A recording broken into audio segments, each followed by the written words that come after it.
The word substance applies to what some people will just call drugs. Why we use the word substance is that if we just say drugs or drug abuse, people will be thinking of maybe pharmaceuticals or maybe cocaine and heroin. But if you say substance abuse, it captures all the other substances like alcohol, like tobacco, like organic solvents, and so forth. In Ghana, the PNDC Law 236 has failed to impact on the elevated levels of national drugs use between 2002, 2003, 2010, and 2014. West Africa actually has a drug problem. For so many times, we've always referred to the region as a transiting region. But today we've come to realize that West Africa is not just a region for drug trafficking, but a region where illicit drugs are also consumed. The situation in Kenya for people who use drugs is quite alarming. It has been on the increase over the years, and the biggest problem that we're having now is the heroin use. Lifetime prevalence of illicit drugs use rose nearly to 50%, whilst past years' prevalence also increased over the same period. According to the UNODC statistics, 37,000 people in Africa die annually from diseases associated with the consumption of illegal drugs. I don't think anybody will say, I want to be an addict. That's very rare for it to happen. Usually you become an addict because for any number of reasons you continue to use a substance that is addictive. These substances are known as psychoactive substances because they have psychological effects, which is why when we say substance abuse, we're talking about those psychoactive substances, not substances that do not have any effect on behavior. Like taking an aspirin, for example. Aspirin doesn't come into the picture. Substance abuse has two levels. One is neurological, where you crave for it.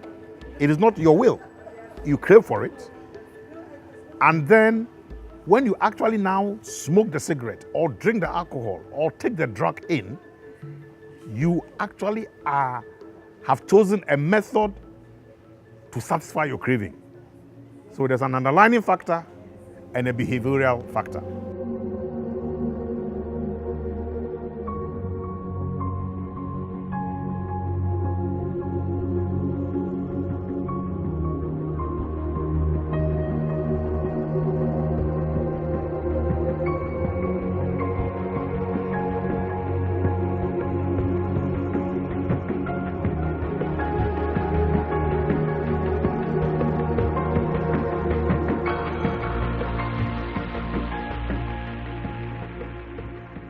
I've been through addiction for the past 15 years.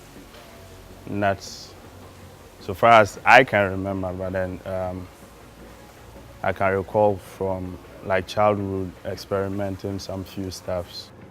Young people are exposed to all kinds of drugs because their friends are using drugs, because their parents, their siblings may be drinking, may be smoking, tobacco, maybe using cannabis, so they're exposed. And then some of them will also want to experiment with these substances.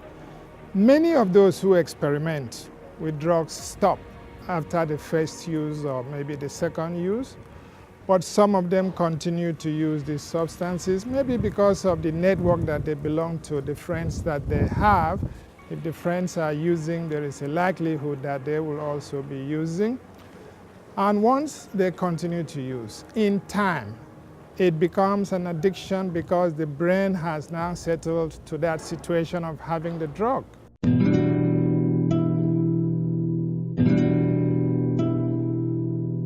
When it comes to drug use, many of the people who find themselves in addiction or abusing drugs become petty criminals. Some may not even go into crime, but the tendency for them to go into crime because they have to fund that habit is there. You know, so we need to address that.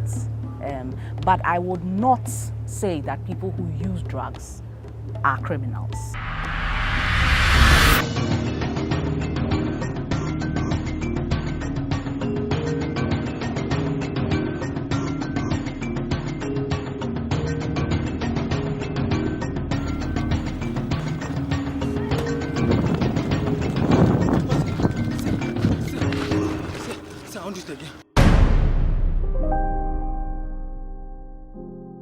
For so many years, the response to illicit drug trafficking and use within the region has focused more on law enforcement in terms of interdiction, arresting offenders, arresting drug traffickers and drug consumers, you know, trying to, show that we are harsh on drugs and bringing about punitive measures to control drugs within the region.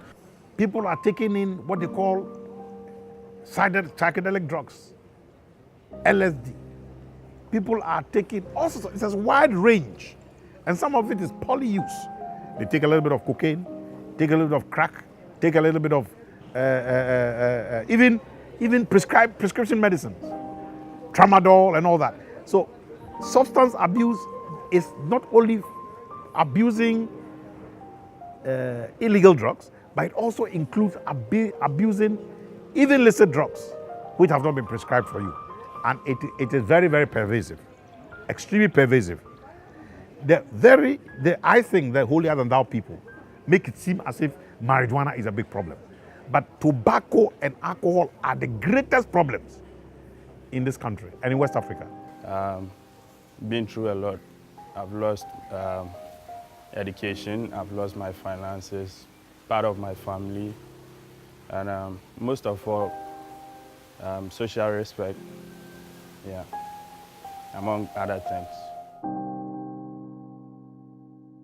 According to the United Nations Office of Drug and Crime, Africa's rising illegal drug consumption can be attributed to the political instability as well as porous borders. West Africa is completely weak in terms of border control, and the big drug cartels from Colombia and Latin America have chosen Africa as a way to reach Europe. We know that we've been punishing drug users for many years.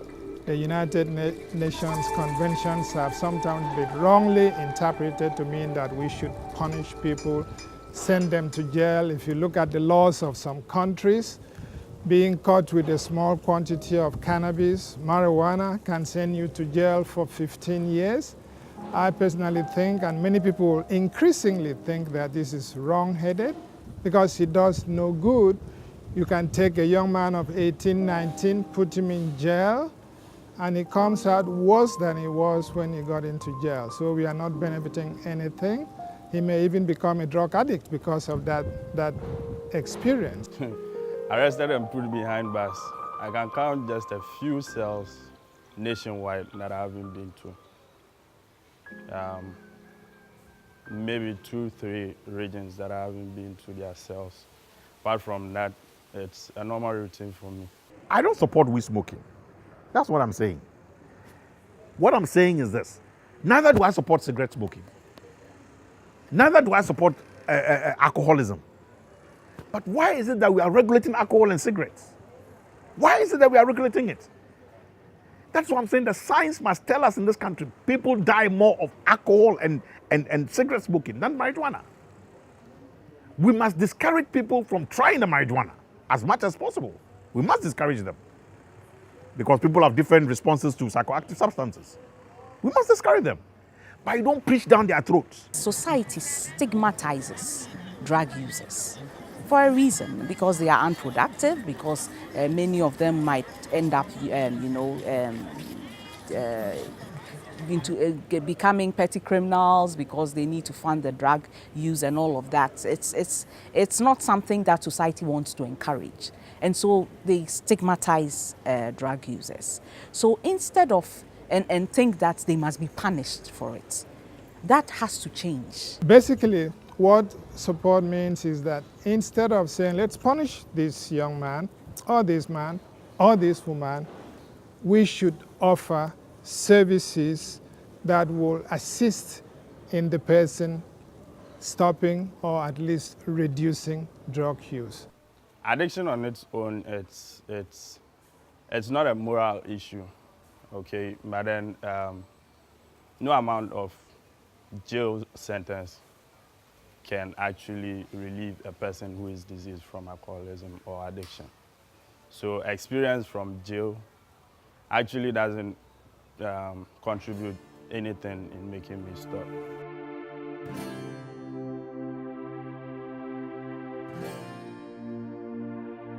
So what has to be done is that the resources that we put in a lot of resources into criminal justice, let us look at putting some of that into rehabilitation.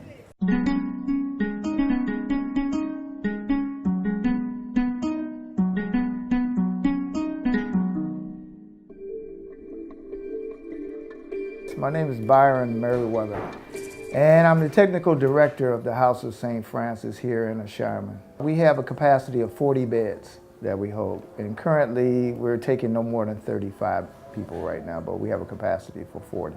It has gotten expensive since we opened it back in 2012, in August 1st of 2012. We started at 250 Ghana because we're basically driven by fees from the client that comes in the door. We don't have any donations or any grant money or any national government money that comes to subsidize us. It is important as a region we begin to look at promoting policies that are grounded in public health, policies that focuses on development issues within the region, policies that focuses on public health, on security of lives and property, of community, policies that aims to protect the human right of people, and not just about arresting offenders, not just about seizures or celebrating the worth or amount of drugs that we have been able to seize. Look, why would you put somebody in jail for 5 years for a joint of cigarettes, for a joint of drugs, right? You go and learn more crime in prison.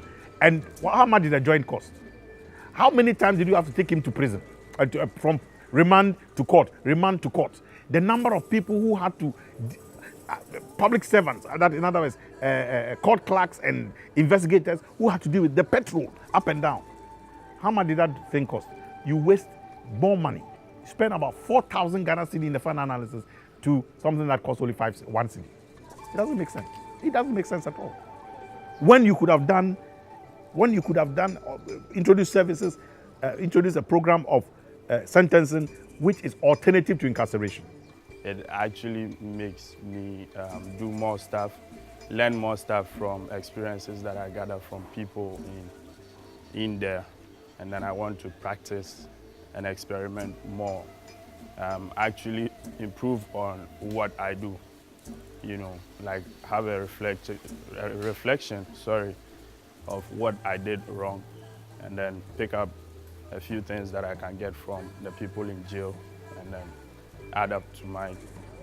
Drug use or the addiction is a disorder that needs to be dealt with sound public health policies. Health is a right. It's a human. Look, it's even part of the Universal Declaration of Rights. Right. Health to all. It is our right.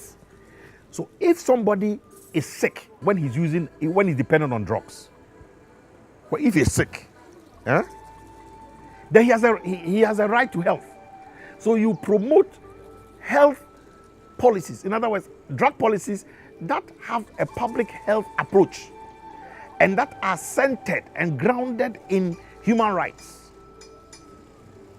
Harm reduction services with all the 9 ingredients, elements of it. You have things like opioid substitution, needle syringe exchange programs. Those are the things we need to do because the guy is addicted. Well, this is a social model type treatment. And we primarily introduce the people to Alcoholics Anonymous, orientate them to Alcoholics Anonymous. We use the 12-step approach, which is an abstinence-based approach. That means a person must abstain from all alcohol and drugs. And then we provide therapeutic community type sessions, group sessions with the members. And we also acclimate them to going to outside support group meetings at least 3 times a week. And so that after treatment, they can continue their recovery and recovering process, by going to outside meetings.